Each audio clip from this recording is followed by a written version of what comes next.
Okay, magandang umaga po sa inyong lahat. Ito po si Dr. Jeff Ho. Nandito na naman po tayo para sa ating live consultation, no?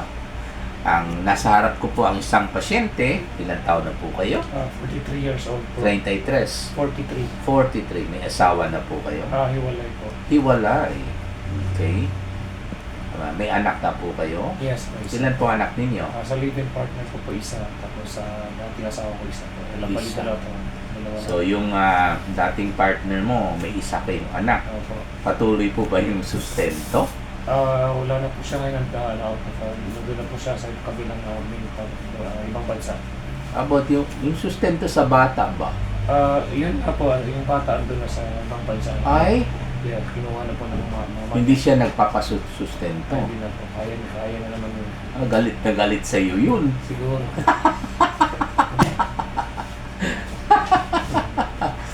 Anyway, yeah.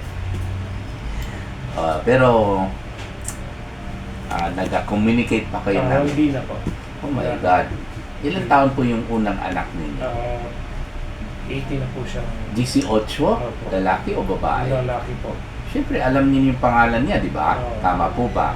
At yung apelyido po niya ay sa inyo po. Oo, kasi kasal kami. Oh my God. Kasal kayo? Pero hindi pa po kayo na-annul. Hindi pa. Almost 11 years na kami hiwalay. 11 years. Okay. So meaning to say, the child grew up with you for the first 7 years. Ano? 7 years. 11 years kayo naghiwalay eh. Come on. For 2 years na po kasi nag-abroad ako.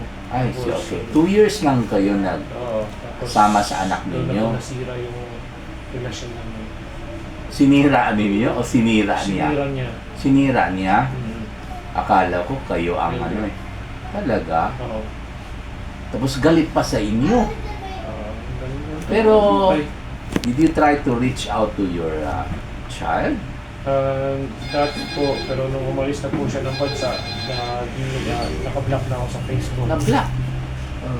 Anyway, Siguro, kung balang sure. araw siguro, di ba? Balang araw. Kawawa naman yung anak, di ba? Okay. Sige. Anyway, konting na lang po. Konting marites.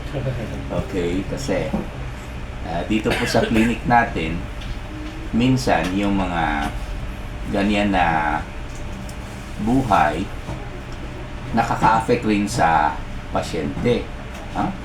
Okay, lalo na pag palaging sumasakit ang ulo, syempre, minsan gusto niya makausap niya yung anak niya, gi-block eh. No, syempre, minsan sasakit ang ulo ng pasyente, di ba? So, kailangan talaga kilalanin po natin yung pasyente. Yun ang number 1 trabaho ng isang doktor. Okay? Mahirap po maging doktor kung talagang daanin natin yung ating pag-examine sa pasyente sa tamang proseso. Kaya madalas ko sinasabi na hindi po pwede yung online consultation sa akin. Kaya ulitin ko po, okay, I'd like to apologize sa mga viewers natin o sa mga texters natin kung hindi ko po masagot yung mga text queries po ninyo, mga text messages po ninyo. Kasi po, I really need to examine the patient myself. Okay? So, ano pong problema ninyo? May ubo. Ilan araw na po? 2 days na po, Dok. May sipon po kayo? Opo. May sipon. Ano kulay po ng plema ninyo? Medyo yellowish. Yellowish. May fever po kayo? Medyo mainit yung pakiramdam. So, parang feverish. Opo. Nag-try po kayo nag-check ng temperature. Okay.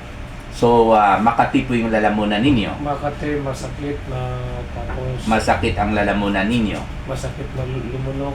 Okay. Lumunok, sore throat. Tapos, yung masakit din po pag sadka. Okay.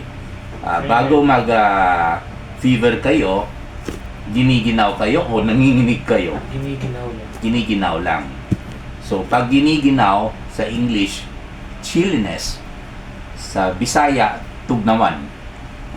Usually, ang fever po ay umaabot lang po ng 38.5. No? Pag giniginaw.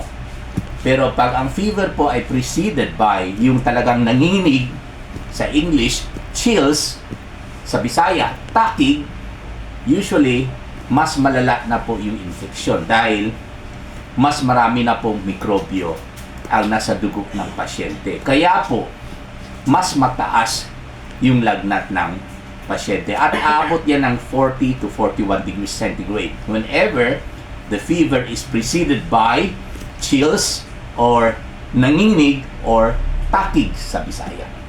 Kasi po, pag mas maraming mikrobyo, mas maraming poison ang ma-release sa dugo ng pasyente galing sa pagpatay ng mikrobyo. Kaya po, yung poison na tinatawag po natin na endotoxin, yun po ang mag-reset ng temperature sa thermostat na nasa utak, okay, ng bawat tao, no? Yun po ang magpapareset ng body temperature from a normal of 37 degrees centigrade to as high as 40 to 41 degrees centigrade. Eh, hindi po nasanay ang pasyente sa ganyan kataas na temperatura, 40 to 41. Kaya po, ang feeling ng pasyente talagang nanginig, no? Okay? Ginatugnaw ang pasyente. Kaya po, ang gawin ng katawan ng pasyente ay mag-generate po siya ng heat in order to produce more heat sa katawan, in order to cope up with the higher body temperature that was reset by the endotoxin or poison ng mikrobyo. Okay? Kaya po, aabot ng fever or body temperature to as high as 41 degrees centigrade brought about by the rigors or chills or takig, no? Or muscle contraction. Okay? Kasi pag mag-contract yung muscles, mag-produce ng heat. Ayun. So, pag ang fever po ay nag-umpisa po sa ginaw, okay, medyo hindi pa masyadong grabe ang infection. Pero pag ang fever po ay preceded by talagang nanginig or chills, nako, medyo delikado na po ang pasyente. Because as I've said, ang ibig sabihin niyan, mas marami na pong mikrobyo ang nasa dugo ng pasyente. Okay? So, yun po ang babantayin po ninyo sa bahay. So, sa kanya po ay nanginig lang po, no? Or rather, giniginaw, or chilliness, no?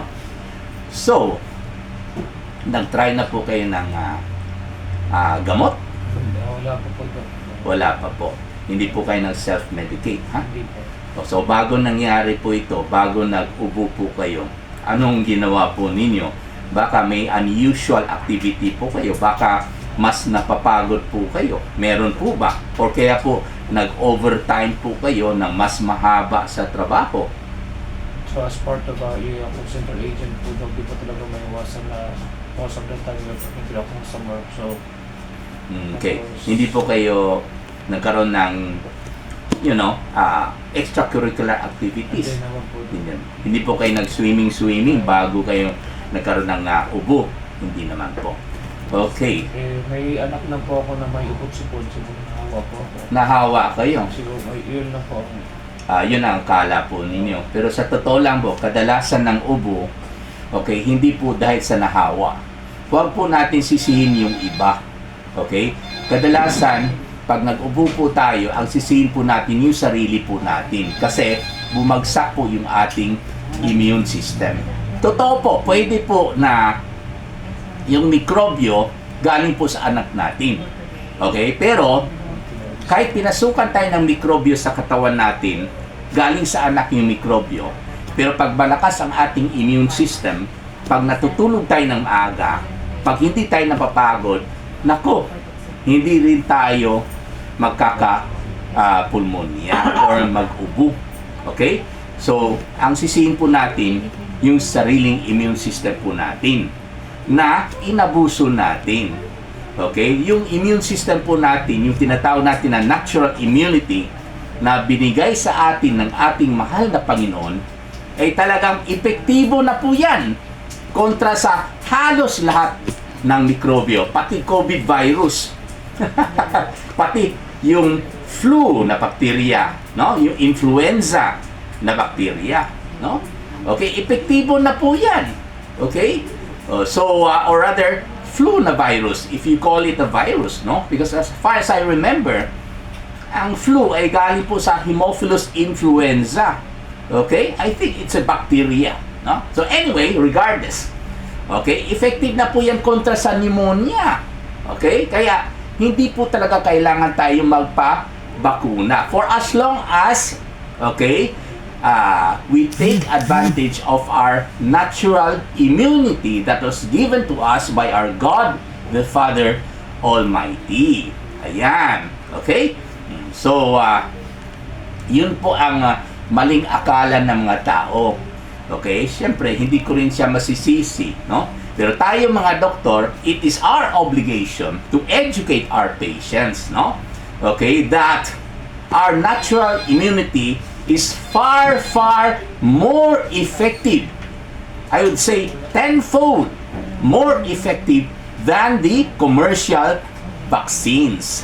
Na ito po'y para lang sa kayamanan ng mga vaccine manufacturers. Eh, yung natural immunity natin, libre po yan kasi built-in na po yan. Anyway, examinin ko po yung pasyente at pakinggan ko po yung baga niya.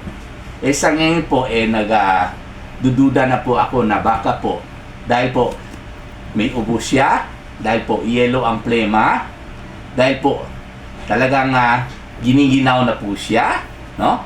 Nagdududa po ako na baka po meron na po siyang pulmonya. Pero pakinggan ko po yung baga niya in a while. Okay? So, anyway, pag pneumonia, ang binibigay po natin ay ciprofloxacin, 500 mg tablet. 1 tablet 3 times a day for 7 days. Plus salbutamol para sa ubo, 1 tablet 3 times a day for also for 7 days. At para sa sipon naman po niya, pwede tayo reseta ng yung combination ng antihistamine with decongestant like Simdex or Nasacera CPM or Nasatap, 1 tablet 3 times a day for 5 days. Maraming salamat po.